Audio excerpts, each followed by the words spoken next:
Welcome to Be in Brunswick 2018. I'm your host, President of the Brunswick County Chamber of Commerce, Shannon Vieira. I would like to thank our sponsors, Surf Unlimited and Dame Delane Salon Studios. Today we're doing things a little different. We're going to be in the studio and we're going to interview 3 local businesses, and they're going to give us some really great tips on how to have a great 2018. We're going to have Beth Mincher, who is the partner of Salty and Savvy Lifestyle Company. We're going to have Linda Stinson, also the partner with RLS Focus Solutions. And finally, we're going to have Maria Denny with New York Life. These 3 women are going to give us some great information about what they do, but also they're going to leave you with some takeaways on how you can have a better 2018. So stay tuned for Being Brunswick.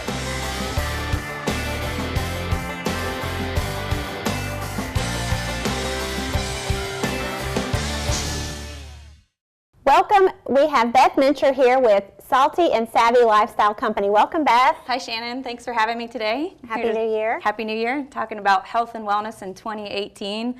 Always in the forefront of everybody's mind at this time of year. That's true. That is exactly right. So that's how we want to start our show off today. So tell us a little bit about Salty and Savvy Lifestyle Company. Well, Salty and Savvy is actually a brand new concept that was just born recently, kind of stemming off of my original health coach company. So I've been a certified holistic health coach for the past 6 years, basically helping people make positive lifestyle changes. But what I've found throughout the course of those years is that it goes way beyond just food and fitness and some of the big concepts that we normally think about when we think about health and wellness.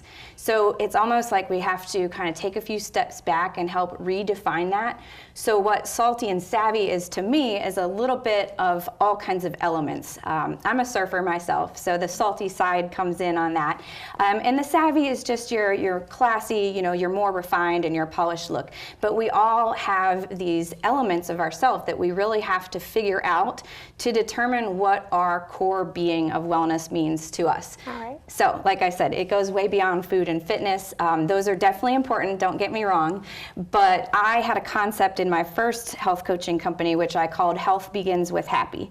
And I truly believe that that is at our foundational core of how we get ourselves to lasting and long-term health and wellness.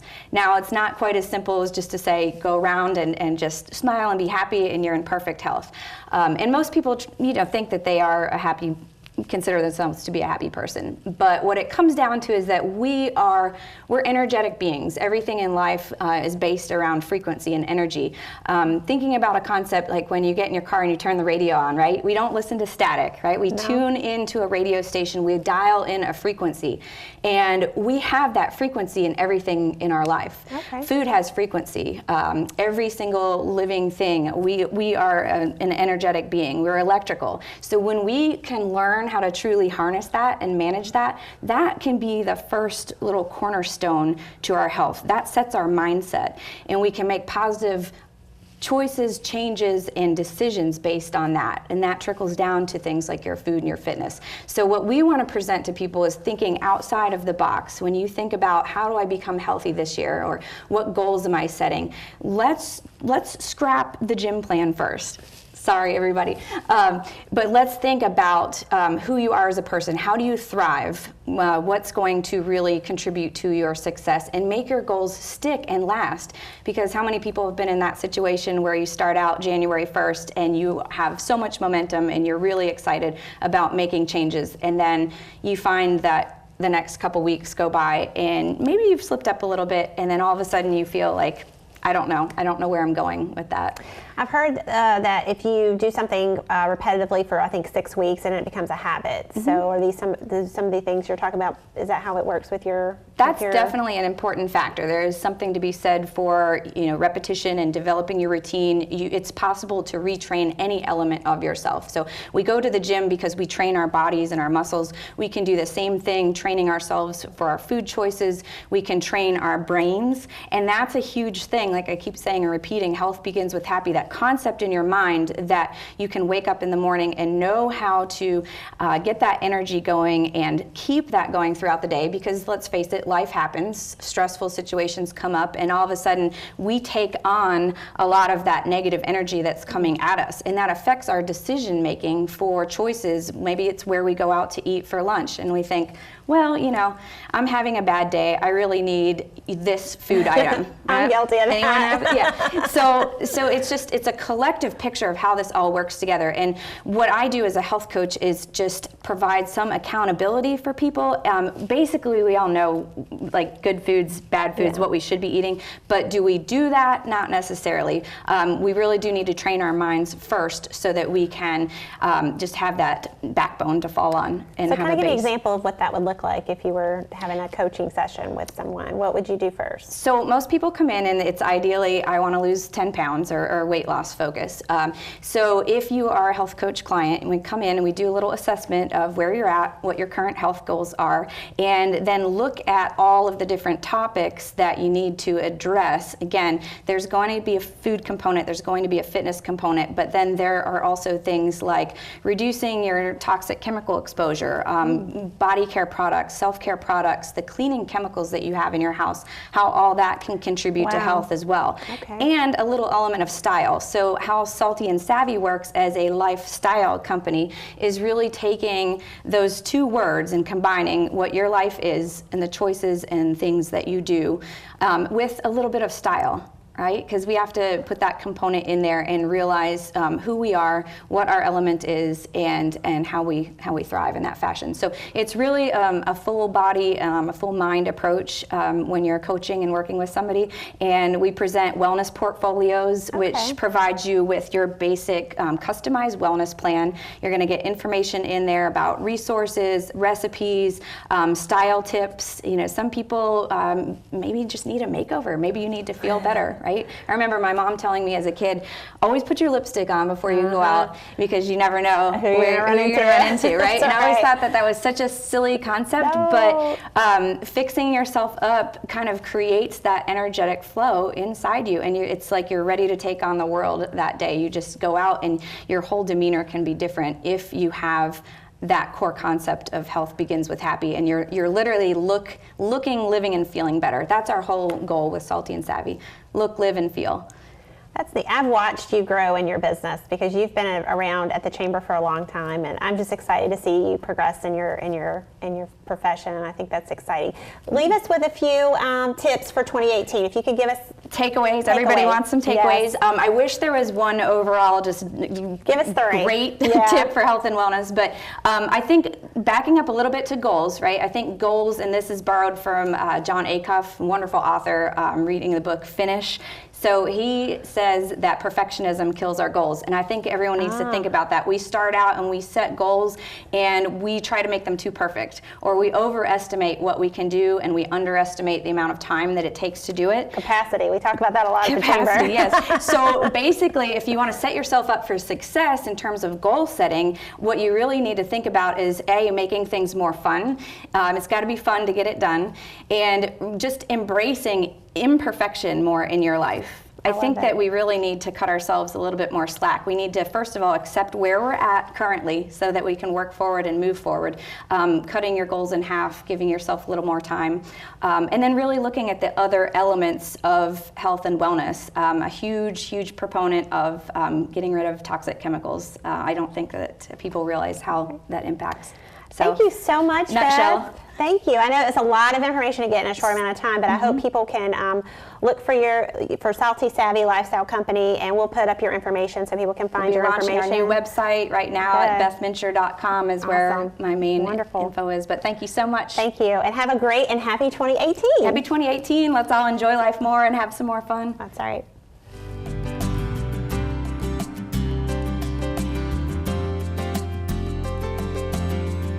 The students before this program didn't understand what journalism or responsible journalism was and how important it is to society right now. And being in this class and being partnered with major names like ATMC and PBS and UNC-TV, they understand that what they're doing is so critical and so important, really to ensuring that responsible journalism. And they've gotten to this place now where not only do they see the importance in it, but they want to do their very, very best. This is a STEM-based reporting labs for PBS and UNC-TV out of Chapel Hill. So these students are not only, working towards their future careers, but they're already working with major news organizations, major journalism organizations, and every year we're adding to that and making sure that these students know that they have these opportunities for scholarships, for college, and for career advancement as soon as they graduate out of these classes. The grant that I applied for was specifically for lighting equipment. We didn't have any lighting at the time, so the students were having to work with a lot of natural light and creating light with different shades. So now we actually have professional grade lighting in our soon-to-be studio. ATMC is such a huge benefit to this community. I know myself and several other teachers that have applied for grants and received grants and funding from them, and it means so much because it's a co-op, so they're really for the community, they're providing back to their community, and it's just, to me, it shows how great it is to be down here in Brunswick County and to be linked up with someone like ATMC. We just really appreciate having them donate and really see our vision and try to help bring that to light in the classroom.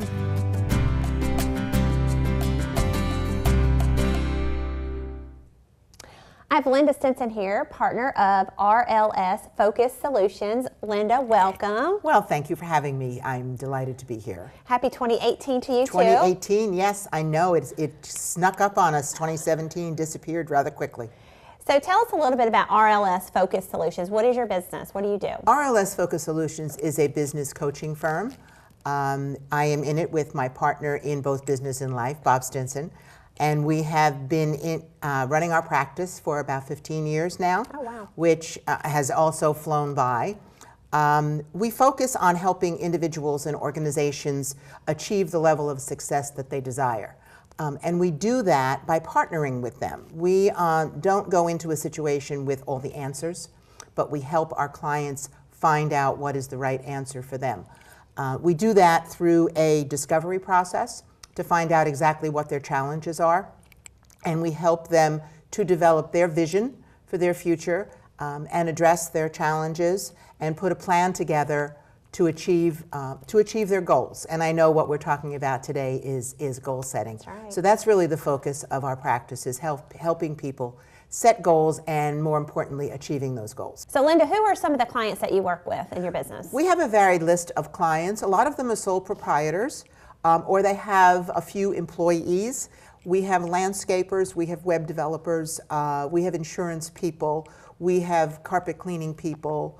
That's kind of one side of it. On the other side of it, our other focus is not the nonprofit world, which needs help more than sometimes the for-profit world, right. because they can't necessarily increase their revenue easily. So we will help them in their planning process, and we've done strategic plans with several nonprofits, both in this area and in Wilmington and in Greenville, North Carolina, and Asheville. So our scope is fairly broad. We say that we basically serve southeastern North Carolina and northeastern South Carolina. And I know you guys facilitate, I know you facilitated at the Chamber several of our strategic plans, also workshops and things. Do you do things like that as well for people? We do. Our practice is varied, and again, it mostly depends on what we determine our clients' needs are. As I said, we go through a rather long discovery process, and that we could do something as simple as a seminar or a workshop which focuses on one particular subject. We can work with individuals in the company to help them be better at what they do. We're currently working with a client on team leadership, which is a small company, but they're trying to develop several of their employees to take more of a leadership position within the company. So we do that. So seminars and workshops focus on one subject. Strategic planning, which is a big word that small businesses kind of go, well, I'm a small business. Yeah. But it is business planning, which everyone really needs. It helps keep them focused. And everything you do, from what I understand, is very individualized. So you might have some standard practices that are cover anyone, but you listen and you kind of talk through what their individual needs might be. We do very much. We don't have an off-the-shelf program that we give to our clients. As I said, long discovery process, but we determine what their needs are, and then we develop, from the materials that we have in our toolbox, we develop a program that best suits their needs and help them accomplish what they're trying to accomplish. What's the most unique thing you've ever done as far as planning and helping? Anything stand out? It's very interesting because sometimes people will say to us, well, you don't understand my business. I certainly am not a landscaper or a window washer, although I have. And my answer is always, we don't have to understand your business. You need to understand your business. We help you with the concepts and help you put them into practice to help you achieve success. So you need to understand the nuts and bolts of your business, but we kind of help, and we are the objective observers of your business, which is also very important. Right. It's very advantageous to have someone from the outside come in and look at your business, because you as a business owner are in the trenches day to day trying to get the day-to-day stuff done. So we come at it from a little bit different perspective. So what are some tips you would give us for 2018 to help us with better business and personal goals? As I said, goal setting really is at the basis of our practice, and I will talk in two different ways. From a personal perspective, if you're trying to set goals for yourself, it's very important that they be written, because there is power in the written word.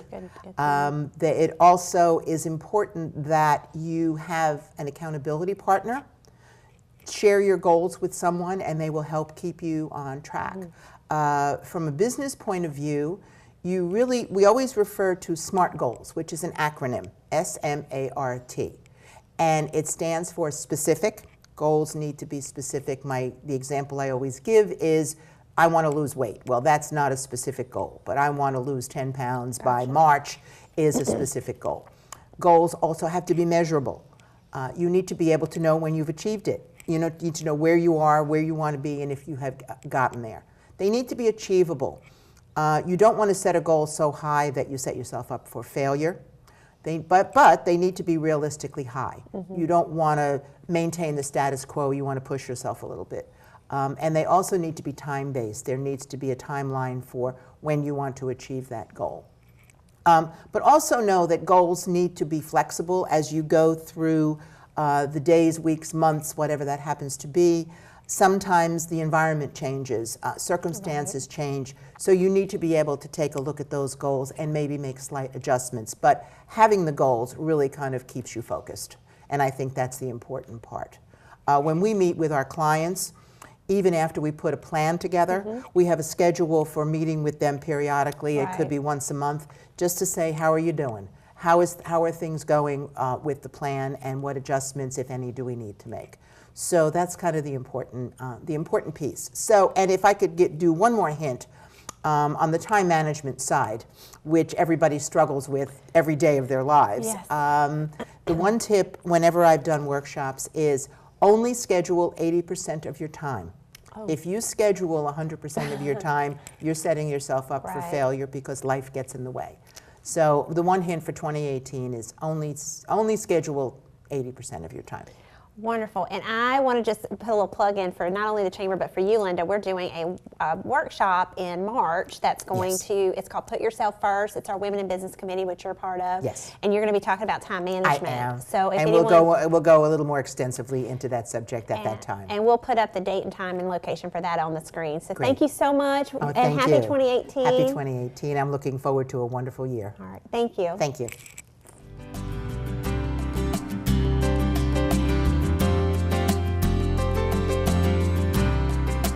I think having a Brunswick Community College softball team will benefit all 3 high schools in our county tremendously.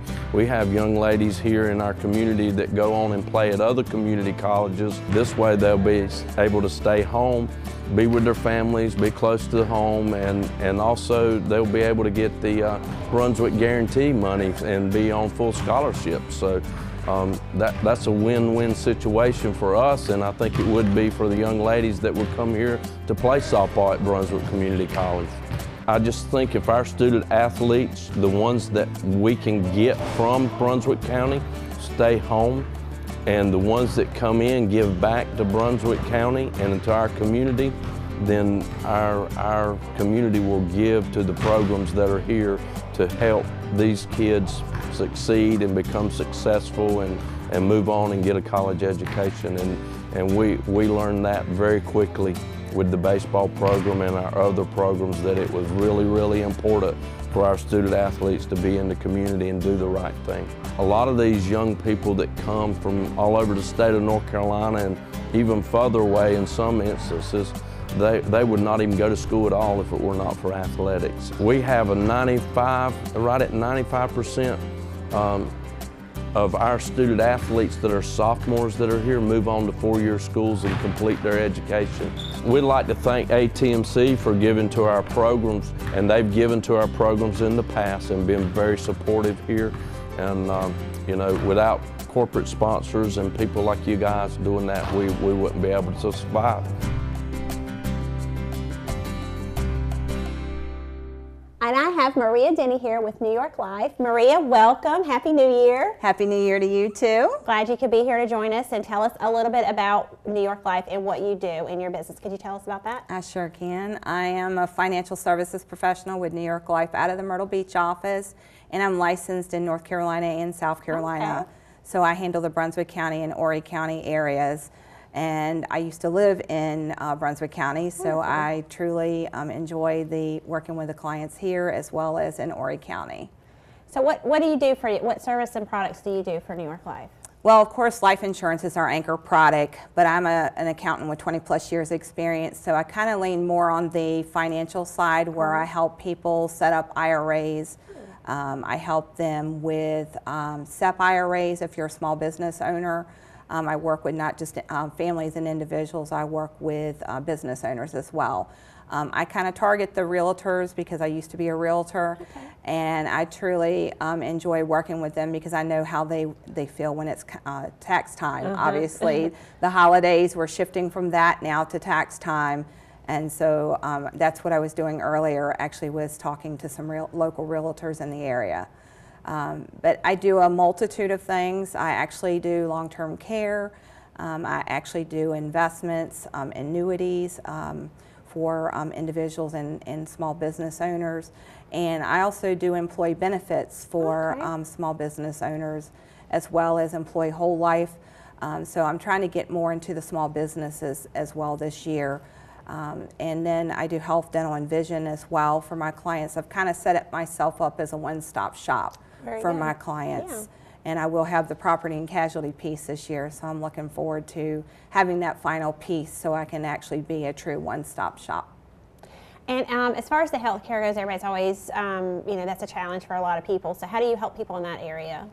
Well, I meet with them and try to find out, you know, what they're looking for. Obviously, it's a little limited because Blue Cross and Blue Shield is the only carrier on the Grand Strand and Brunswick County. Right. So, you know, when I first started in 2014 helping with the health insurance, we had a little bit more of a choice.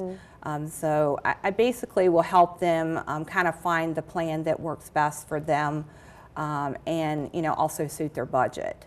Do you work, is there a certain number of employees they have to have in order for you to be able to work with them? Because I know sometimes that's a really hardship with very small 2 or 3 employees. At least on the North Carolina side, we at least need to have 5 or more to kind of make it, you know, worthwhile for the employer because, you know, they're making the employer pay a big chunk of the health insurance.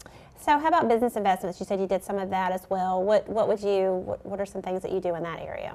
Well, I work with clients on if they have old IRAs they haven't looked at in a while. If they have an old 401k, we have a lot of transients moving from up north to here. That's right. And if you no longer have, you're no longer working for that company, it's not in your best interest to leave that 401k with them because they're not looking at that on a regular basis. So I help clients find something that will work for them. And actually my motto is have your money work for you, not you work for your money. That's great. And I try to help people improve their financial future, make sure they have a retirement plan put in place. And I do a full financial needs analysis for the client if that's what they want. Sometimes I go in and they're looking just specifically for life insurance. And most people don't realize life insurance. We have permanent and we have temporary coverage. Term is for a period of time. Whole life, of course, is a permanent product. I help people with their children for college funding. I just literally kind of do a little bit of everything. Whatever the client asks me, I will try to help them with that. And if I can't do it, I do short-term and long-term disability for clients. It's whatever they're looking for. I've just feel that it's so important. We have such limited time in our own personal lives, so I kind of help them, you know, take care of all of their needs in one place. I meet them at their home. I meet them, you know, at a location, however they feel most comfortable. They can come to my office in Myrtle Beach. So I'm basically just try to, you know, help them in anything that they need. And my business is a relationship building business. It's not a transactional business, which, you know, that's the most important thing to me. And most people are very pleased with that because they don't want someone just coming in and doing something and then disappearing. So give us a couple of tips for 2018 that people should be thinking about. Well, tips, of course, you need to have a budget. Everybody needs to work on a budget. And you know, you need to put a plan in place because your time goes by so fast.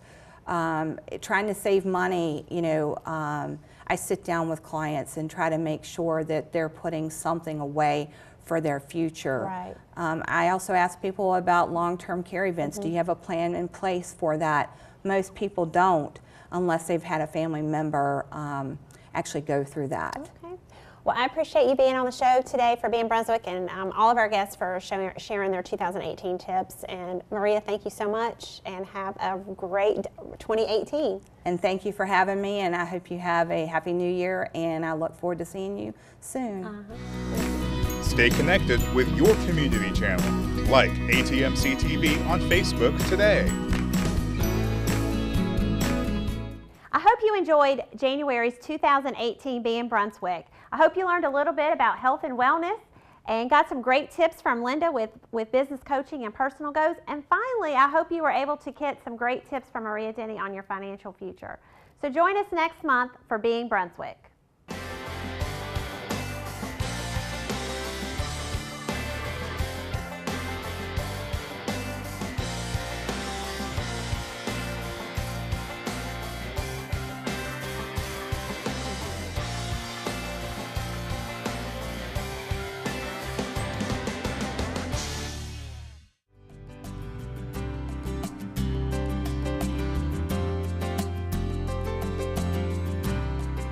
Basically, it's being used to incorporate the North Carolina math standards into a hands-on activity using the garden for that. They use it for many different ways. Fourth grade math and elementary math in general is kind of the everyday math that adults use. So when we go to plant our crops or harvest our crops, we have to figure out how many crops can we put into a box. So we have to multiply, divide the box, measure it, fraction it out, things like that. They like being outside. So much of their time is spent indoors, spending time using computers and things like that. So they really enjoy coming out and really getting their hands dirty and working out in the yard. And the way that the education system is and the money restrictions financially, we really don't have a lot of extra funds for projects like this. So it's important and really a huge thing that companies like ATMC hand out grants for education and allow teachers to do different projects and really open the eyes of students with things like gardens and other projects that they do.